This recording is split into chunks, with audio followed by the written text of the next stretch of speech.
Halo,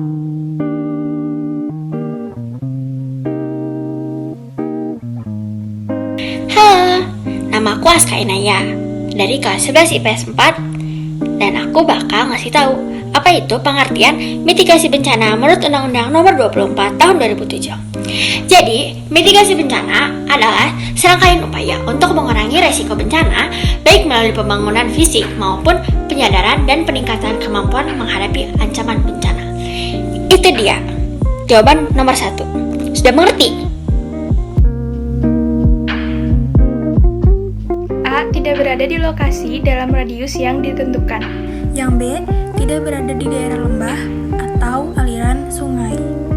Hindari tempat terbuka. Yang keempat, gunakan masker atau kain basah. Lalu memakai pakaian tertutup. Mengevakuasi penduduk yang tinggalnya di dekat gunung untuk menjauhi gunung berapi. Jika awan panas terjadi secara tiba-tiba, maka langkah mitigasinya yaitu berlari dan bersembunyi di dalam bunker atau bangunan yang terdapat di sekitar lereng gunung yang berguna untuk penduduk berlindung dari awan panas. C. Mencari tempat yang aman dengan cara mengungsi pada jarak radius yang aman terhadap awan panas. Selanjutnya, membawa hewan ternak seperti sapi dan kambing ke tempat yang aman. Non-proletisi adalah larangan untuk menyebarkan agama atau keyakinan pada saat keadaan darurat bencana, terutama melalui pemberian bantuan dan pelayanan darurat bencana. Skala yang cukup memadai.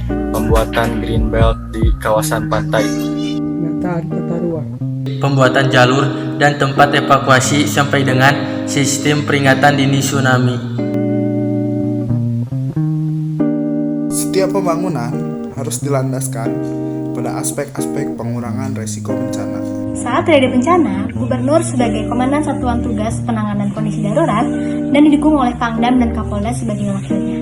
Kepala BNPB bertugas mengoordinasikan kementerian dan lembaga terkait untuk membangun sistem peringatan dini terpadu. Baik di sekolah maupun di masyarakat, terutama di daerah rawan bencana, papan peringatan atau rute evakuasi harus dibuat dan dipasang dengan jelas.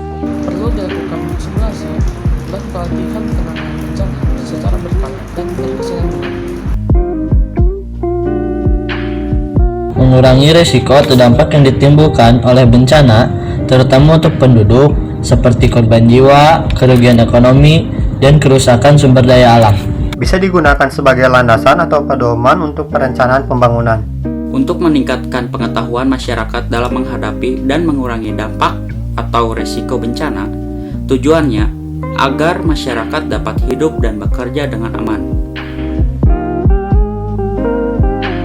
Upayanya yang pertama, mengembalikan keceriaan pada anak dengan cara membangun arena permainan di sekitar pengungsian atau mengajak anak-anak bernyanyi dan bercerita hal-hal humoris.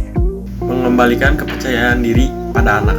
Memberikan pendidikan kepada anak sebagai pengganti pendidikan sekolah yang mereka tinggalkan.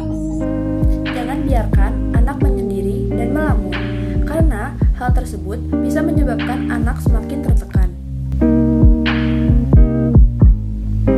Membangun kembung. Memperbaiki saluran dan sarana irigasi. C. Cara menghemat air. Melakukan kaji ulang pola tanam dan efisiensi penggunaan air irigasi secara bergilir dengan cara penghijauan. Memperbaiki sarana dan prasarana yang rusak. Menyiapkan program langkah panjang untuk mencegah terjadinya bencana kembali. Memberikan pembinaan secara psikologis bagi para korban. Dan yang terakhir, memberikan dana bantuan dan solusi untuk kelangsungan hidup para korban bencana.